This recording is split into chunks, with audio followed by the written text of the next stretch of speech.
Hi there, or hello, all my virtual bestie. Ever feel like you're just alone, like no friends, no plans, everyone's out there busy with their own life, and it's just you? Been there, but the thing is, sometimes nggak punya teman itu nggak masalah tau. Bukan suatu masalah, I mean. No friends, no problem. Karena ternyata spending time alone itu powerful banget pas kita bisa nyaman sama diri kita sendiri. Pas kita nyaman, pas kita sudah nyaman dengan diri sendiri. Kita justru lebih paham siapa kita, apa yang kita suka, dan apa yang bikin kita happy tanpa bergantung pada orang lain. So, today we're talking about how to be your own best friend and honestly how to really enjoy your time alone. So, let's dive in. Oh no, ganti. Let's jump right in. Alright, so the first thing is quality time for yourself. And not just spending time alone, but really learning to be happy with yourself. Karena kalau misalnya kita udah enjoy waktu sendiri dan ngerasa cukup tanpa orang lain, kita tuh jadi lebih whole gitu. Apa ya?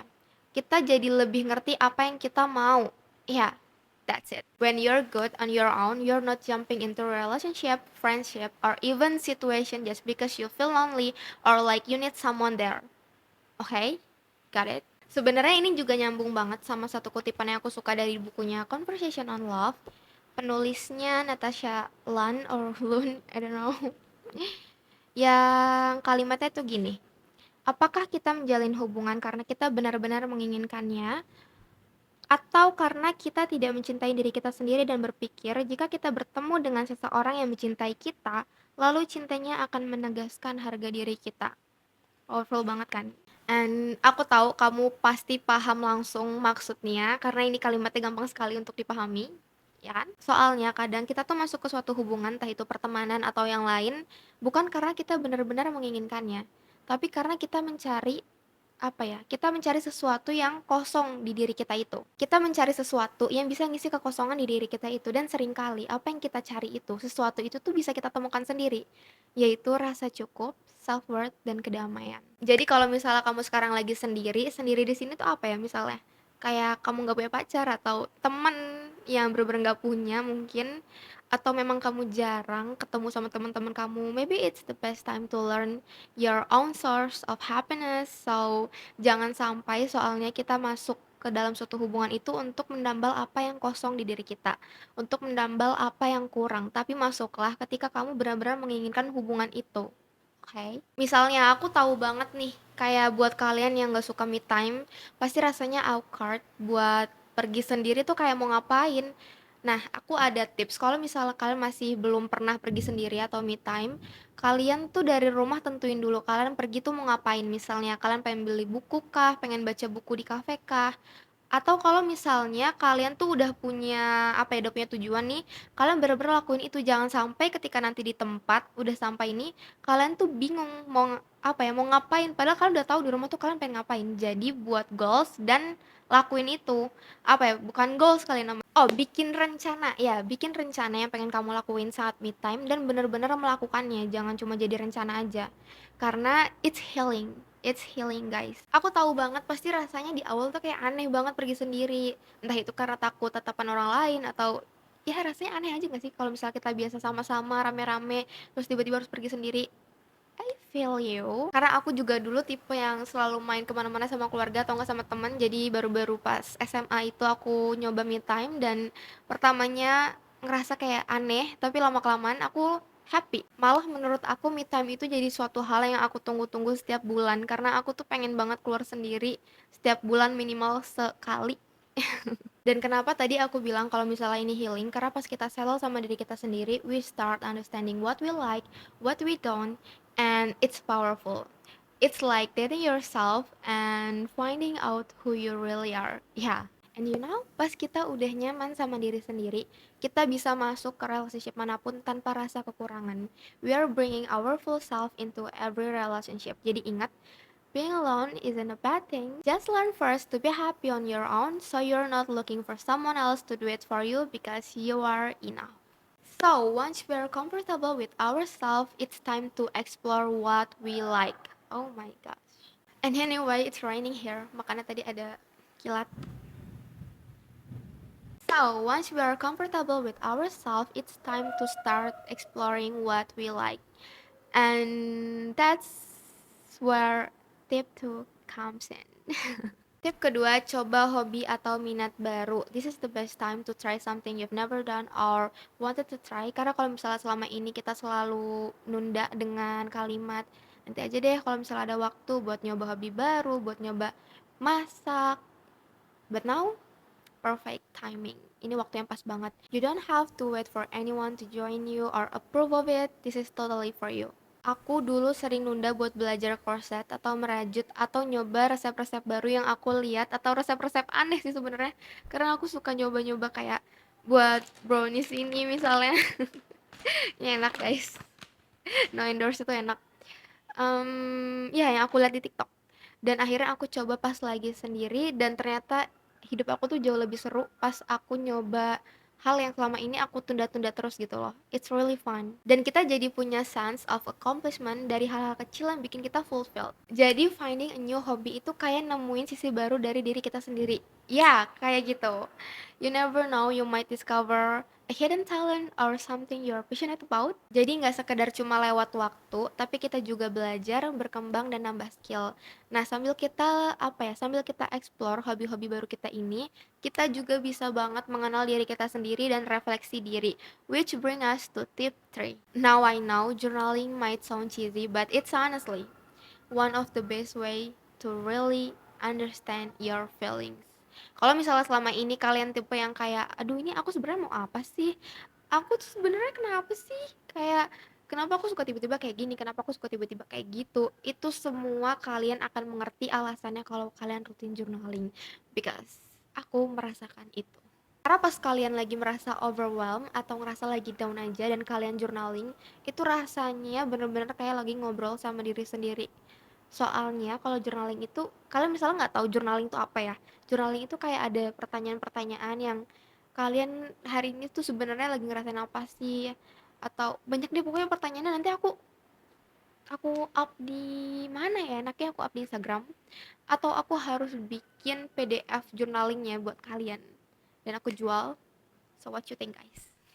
Kasih aku masukan, oke?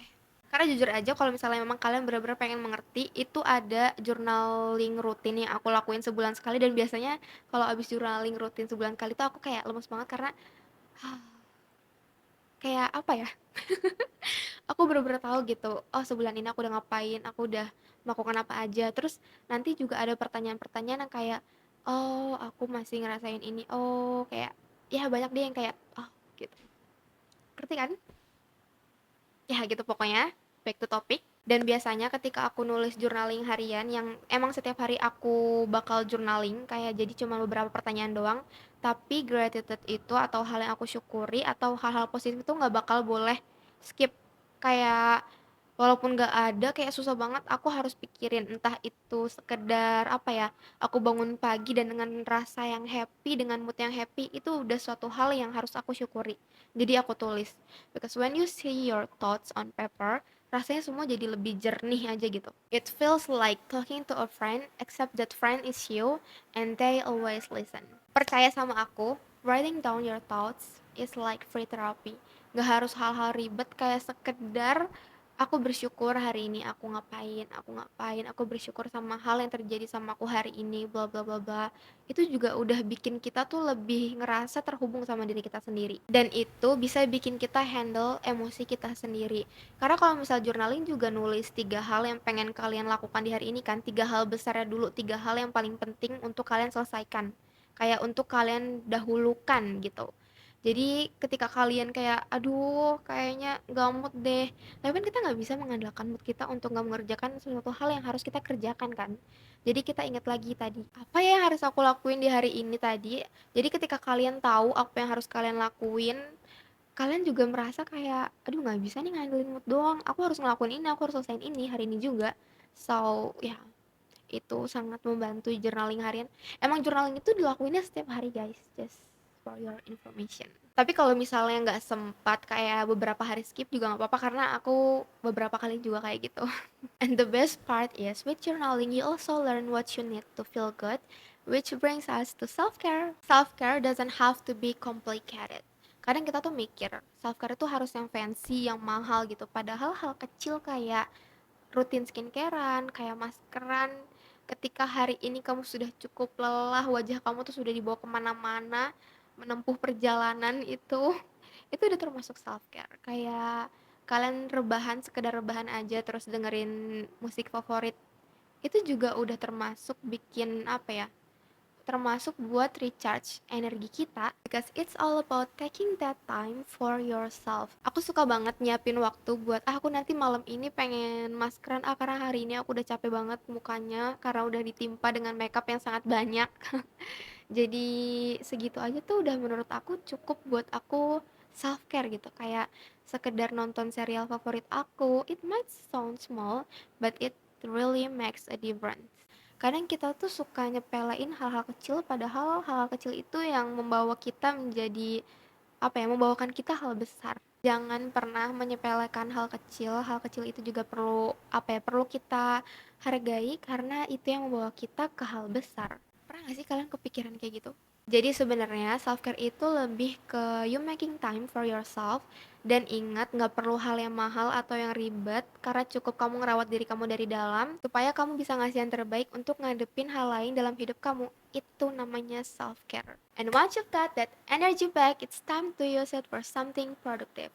Let's set some goals. Last but not least, set goals for yourself. Ini mungkin simple, tapi ketika kalian punya something to look forward to, hidup kalian tuh jadi lebih terarah gitu.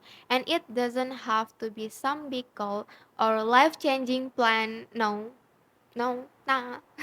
Bahkan sekedar hal kecil kayak pokoknya harus grounding setiap pagi atau minimal baca buku satu per bulan, minimal banget. Itu udah jadi goal yang meaningful. Aku dulu ngerasa kayaknya nggak mungkin deh buat aku bisa 2 minggu tuh ngabisin satu buku. Tapi ternyata pas aku baca buku ini, entah karena memang bukunya seru atau gimana, tapi aku bisa. Bentar lagi nih sudah selesai. Tinggal segini. Pembatasnya ini. Sebenarnya ada, tapi aku buat hal lain. Awalnya challenging, pas lihat progresnya kayak aku puas banget sih. You are doing it for you and that's what makes it special. Pokoknya ingat kataku kalau kamu bisa mulai dari progres kecil, because it all adds up. Each little step is a win. Trust me, it feels amazing to achieve something just for yourself. So guys, itu dia 5 cara spend time alone yang bikin kita nggak cuma nyaman sama diri kita sendiri, tapi juga sayang, juga lebih paham sama diri kita sendiri. No friends, no problem. Karena kalau kita udah nyaman sama diri kita sendiri, kita jadi lebih kuat dan gak gampang tergantung sama orang lain. And remember, you are your own best friend, and the more time you spend with yourself, the more you will learn to appreciate it. So maybe that's all for today. Jangan lupa untuk like, comment, dan subscribe. And see you guys in the next video. Bye. Di sini habis hujan, jadi dingin sekali.